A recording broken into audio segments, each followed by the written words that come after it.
Thank you for coming to this class. Good morning, good afternoon, good evening, at any time that you are accessing us in this lecture. My name is Moses Rubalema, lecturer at Mountains of the Moon.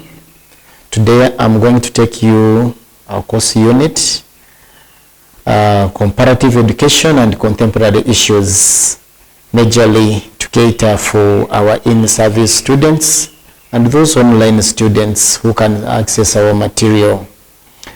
And today, class, we are going to majorly focus on the factors that influence our education system, and these factors cut across different countries, and we have to look at them in that broader perspective.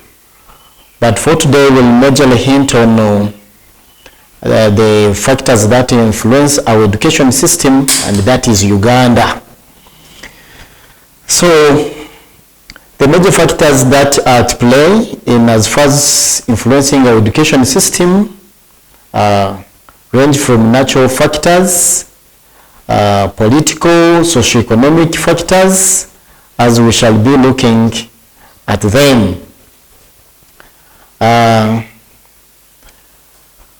To mention, or to go straight to the point, we shall start with the factor of the economic factor in influencing our education system.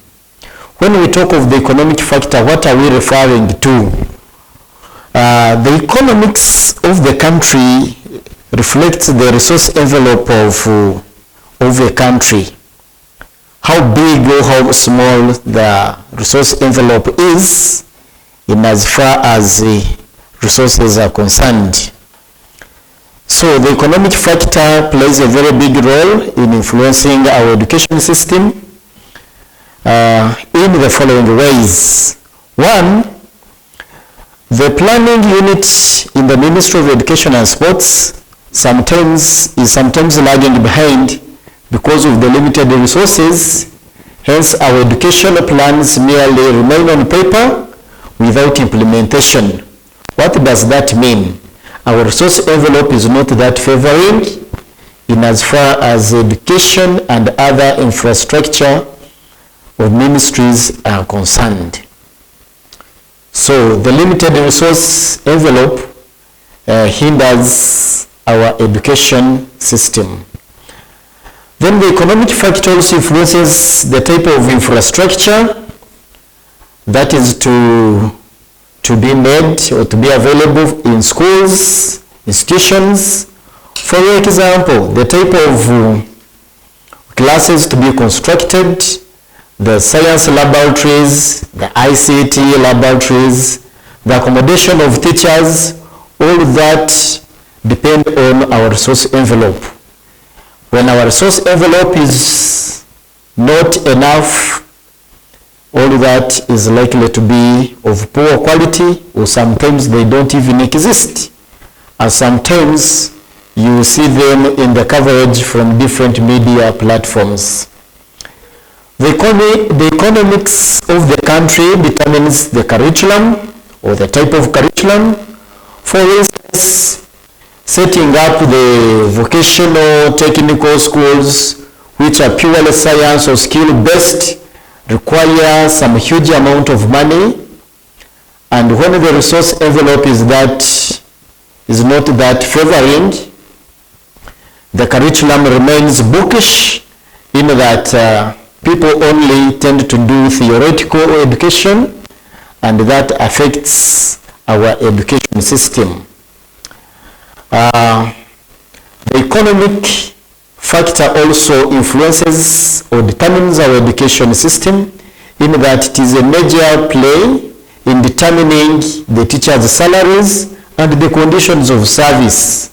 Sometimes for the case of Uganda, you hear most teachers almost every year striking because of low salaries and sometimes poor conditions of work in terms of accommodation, transport, and so on. So the economics is that serious, and that economic factor really plays a big role in determining our education system in the country. It also influences our educational research so as to improve where the resource envelope is favoring educational researches are highly invested in, and that improves on the quality of education, and that also influences our education system in the country. Then the management in schools, colleges, and universities is determined by the economy. For instance, some institutions have been closed down because of insufficient funds in the country. You find some institutions, take an example, those institutions which were awarding diplomas, some of them were merged, others were phased out, and others are being planned to be phased out because of the insufficient funds from the economy, and that affects our education system, because instead of phasing out, we would be adding on more, but we have to operate within the means of the economic place. Availability of refresher courses, orientation, seminars, workshops, and in-service training courses all depend on the resource envelope of the country, and thus the availability of finances helps to enhance our helps us to enhance our education institution by providing all that we have mentioned about. Provision of learning and teaching materials also depend on the economy of the country.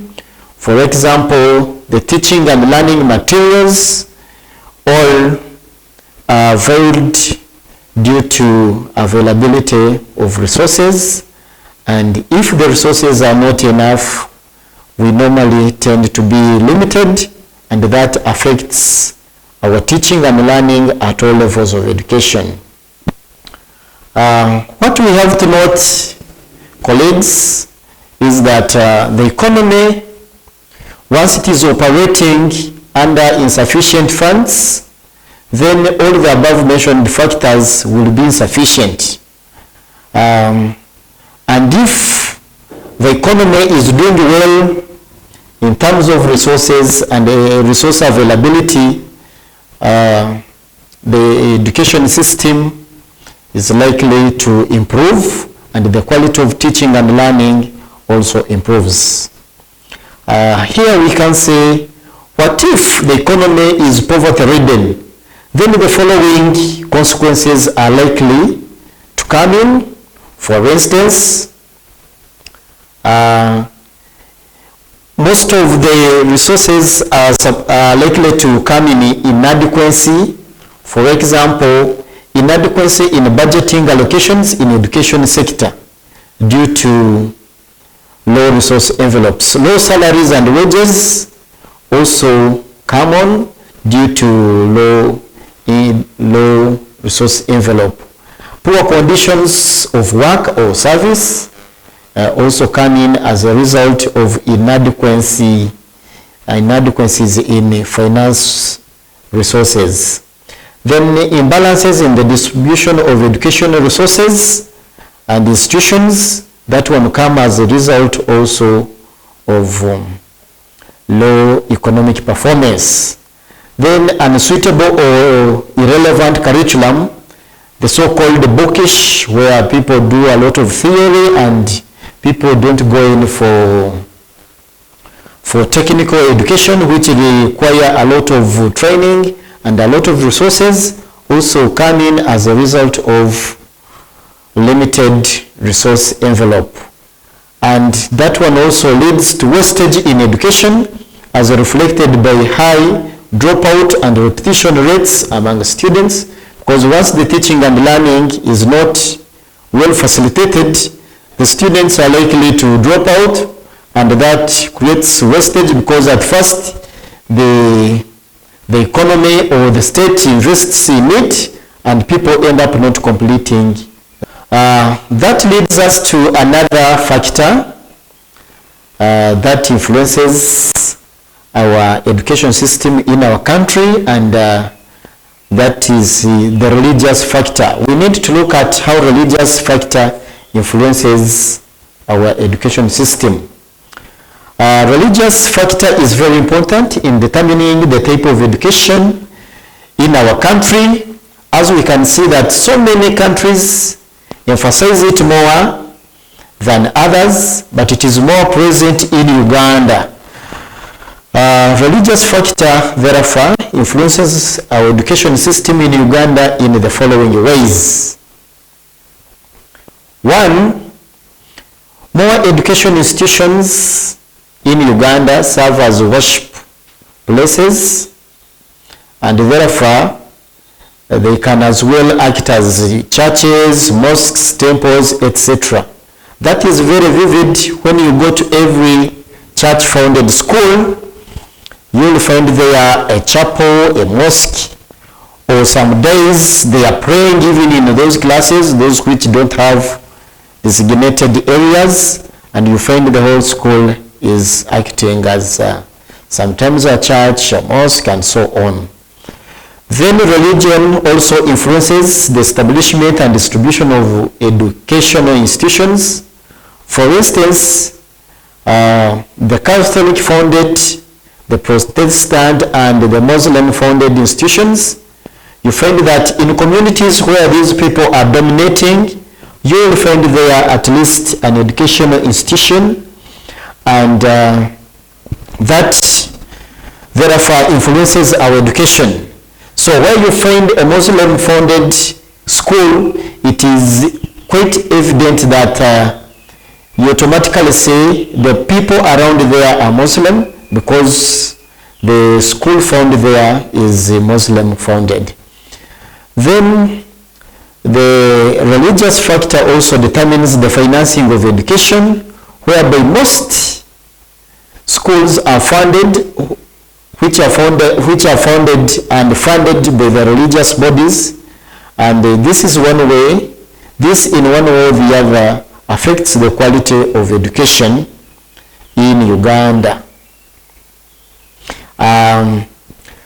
The religious factor also determines the administration and management in schools. For instance, these schools which are under religious founded bodies, they are being managed by the religion bodies of their own. Take an example, a Catholic founded school will automatically be headed by a Catholic follower. Or if it is Anglican, it has to be someone from Church of Uganda, and if it is Muslim, automatically a Muslim will take the leadership of that institution, right from the lowest level to the highest level of education. And the religion also determines the school motto and mission in line with its religion. The very common ones among Christians, you will always hear something like to produce God-fearing citizens and self-motivated citizens, just in case.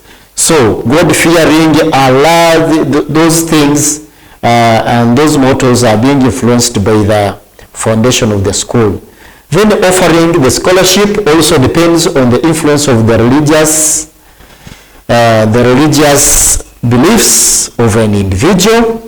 When a student, for example, in a Catholic founded school, and when they are giving scholarship, they will base on the faith of an individual. Religion also determines sometimes in the admission of schools. This one is very common in Catholic founded schools, whereby, take an example, in seminary schools, you have to only be a Catholic such that you can have the orientation of the Catholicism in that school, and that also affects our education system. The religious factor also influences on the curriculum, in that the curriculum has to focus on religious elements. Take an example, in Muslim-founded schools, at least Arabic is compulsory, and in these Christian-founded schools, Christian religious education can never be tampered with. It is also compulsory. Even at the university level, take an example, UCU, which is Christian-founded. Most of the religious or the Bible reading, New Testament and Old Testament surveys are also reflected. If you go to IU, Islam is also compulsory, and so on and so forth. So all those determine our education system. Then timetabling in schools is also influenced by the religions. Sometimes you find the holiday or some fixed days for prayers and nothing more. So religion plays a very big part in our education institutions.